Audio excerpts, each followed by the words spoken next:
تم استودیو برپرس دیسکا سوری و روز آوای کردستان تورا مدیای یارودا و حسین عمر لگل منه که حسین بخیراتی. سپاس خیر تبادل. شو ده كبلند إيرول شامي بو بحث جرينجيا ويتكرن يا كمين جارة تشتكي بفي أوي بفي أسته بهفرا دشن لقالنو نري ترامب دجفن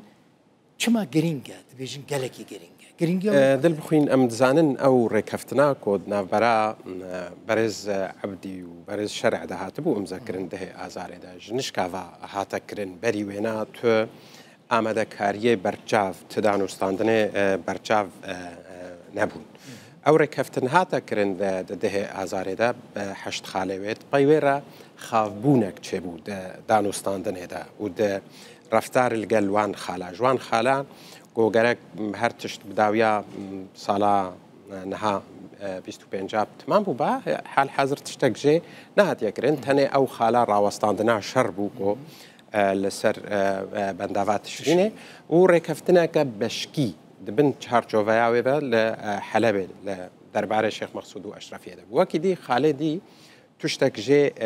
برو پیش کتنا بر بچاو نبو جغیری وهاجی گازنه هر دو آلیاج هفهبون ریبریا خسر بتوندی رخنال دستلاتت کرد گو ترسی و رکفتنه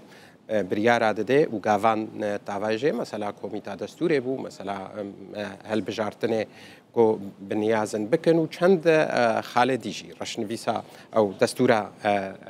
دمكي الآلية ديجي قوتارا شامجي لهم برهسده تند دبو هر دريا مدياوي ريان كسيكول دورو بشتا ويبون نتهنه ترسك ساز بوكو أفري كفتن بخافي بمنه ترسبو كو أفري كفتن تكشي هري جلو ما باوريا مدا أمريكا دستي وردان راست كروها تسرخته وهول داكو ركفتنا هاني أكتيف ببي وشالاك ببي وقاف بلاستر بين آفتن وأفجيد تشارجوفيا ديتنا كأمريكي برفره ده يجبو هرم حموي ديارش همو داخویانی و بریارو و رفتار ریوبریا امریکا درباره سوریا ده رولک بسوریا ته الپسارتن سر آستانا و هرمی کو وی رول بگرنه بلیزه حتی کو کاربه وی رولا کو امریکا جت خوازه تایبت شید دوسیه تکلیب اسرائیل و نورمال کرنا پیوندیا با اسرائیل را روبروبونا به ملیسن سرب ایرانه و یانجی آلیگره ایران النافچه چه لبنان بل چه دور کدیبه حتی کو سوریا کاربه ویرولا کو امریکا پهلت پسره یانجی خوازه پهل پسره به سری پیوستیا و نافخوا بهز بیل سرهف بهنه کی پرسکری که وین امنی سربازی آبوری كيم زيادة شعر سرب بنج برو هاجي أن بينن بلزو بز سزاتنا راكرن شتواني تكرن دوی چارچوبه ده باوريام ده أمريكا تخوازه دان وستاندن نافبرا هر دو آليا ده بين چالا کرن و انجام نزي کرن حسد تنگاف نابه حسين از كارم خسر تنگاف نابش بركم نهال آخفتن توم بارك كداري کرن بري بيجي من الهف بيگو من دل بخونج دما كتنا رجيمه و اركي حسده و ريوبريا خسر نه ثانيه كتنا رجيمه و هاتنا في رجيمه وهم بيسكرنا في رجيمج آلية أمريكا وج آلية أوروبا وج آلية ولاتين عربي وحتى آلية إسرائيل يعني بشتكي قبل كي خلق قالك بشوك بون ترامب بريد روجا قول سردا خوازا ولاتين أفتشيم سزا راكرنا نافدنا نتنياهو يعني إسرائيل جم خستيا أسزايا لسرفي دستلاتي إهلينم سها فيهم بيسكرنا ناف هرمي وناف دولتي جدستلاتان ويا شامي ربي قومان أرك وباري قصدا وريفابريا خسر وكرد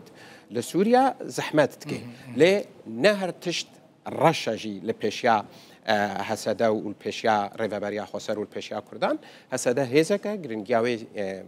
برهيا دروبروبونا داعش دات باراسنا أولهيانا في تشيردا كرتي هيزيد دستي هسدا دا وجرينجيا هسدا نافشيدا كرد كارن جسودي بكن أكر باش لقال رفتار بكن شاندا كردي نبو ماله يعني امنها مديد شاندا ريفابريا خسر بو يعني شاندا هيزن سوريا ديمقراطيك هسده بو قد بحثا شاندا كردي نايكرن اف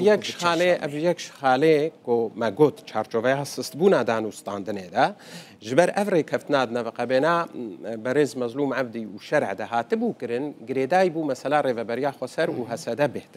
بهتر جي جريداي بو هسدا براستي خالق جيب جريداي مثلا دامو دزغير ريفبريا وان چاوا تبلي حكومته ببن ومثلا كردي جي شويكي وها يعني گشتي دوی لگور زانیاری ادزانم کو برز مظلوم عبدش احمد شرع را گوتیه کو مثلا کردی و شانده که کردی وره بحث بکه و احمد شرع جی او یک قبول کریا لیتشتامل سر عرده دید اف شانده هانش دما کو هاتیه درست کرن هری کم سه جارا و شانده شام آگهدار کریا کو تخوازن هرنا شامي ودانوستان يمكن مظلوم عبدجي جاركي بفرمي داخواز كريالي حتى نهات تبر سفدان نهاتيا افجي يكش خاله كو هناكي دلجرانيه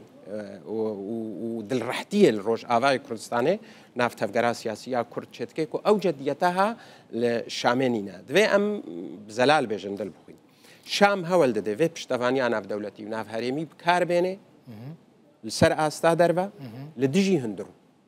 يعني حتى نورماليزيشن دجي هندر يعني هندر كده بله دجي بيك هاتاي سوري يعني كردي سركي نتهني بيك هاتا نتهني كرد ودرزي وعلوي وعاشور وسريان وبيك هاتاي دي او روتين سياسي ايكو نلقى الفيدا استلاتينا شي او ليبرالن اي ديمقراطن ايكو نلقى الفيدا استلاتينا حكومتها شامت خوازي السر استا دربا راضي بكي سر حسابي قلت درب الراضي ببي او هندرو دا تشبكي الهمبر بكاتيان يانجي عاليين سياسي يعني ترى هفسنجي باش هاتيا ناسكرين جبر وهاد في عاليين نافخوا تشبك هاتبن تش عالية سياسي بن بلانا واجبو رفتاري لقل في سياستا دست هلاتي هبا كرد وبتشن شامي شاندكيا كرتيكا كاسي لسر هالوسداش كرد حاضر لا بيجي شام حاضره يا نا حاضره لا كرد حاضرن كرد حاضر كرد شاندا كردي آمده او شاند بهفرا دجبن جار بجارا چه او جروبا سرب انا كسا ابتناخو جباته اگرنا روزانه بن دروجا سه روزا جارکی به دوره درونن عالیه دیجی و هر دو عالیجی پیوندید نوواده هنا خافن نلقور تينا خوستن قالك تشت جوها بهتر باوريام ذهب وقالك بهاتانا كرن آستا دانوستاندنا بردوام دنا برا همو اندامش هنده بهفره پلان بهاتانا دانین کمیته بهاتان چکرن شارزا و پسپور پیوست آماده بکربانا یعنی دما کو دریه شامه و بو فرمی هر تشتیوانا حاضر بون او حاضری همو تمامتینین لواکا ایرادا هفگرتنا شانده و هفگرتنا هلوستای یکیتیا کردی حتی نهایا کرد آماده نهر شامه و اف چوناوه شانده جبو شامه نه الترناتیف دبر شاندا کردی دا و نجی جهوه دگره و نجی نونراتیا وید که نجی او دوسیه کو شاندا کردی بهور گلیل گل شامه درباره مافه کردو و شوه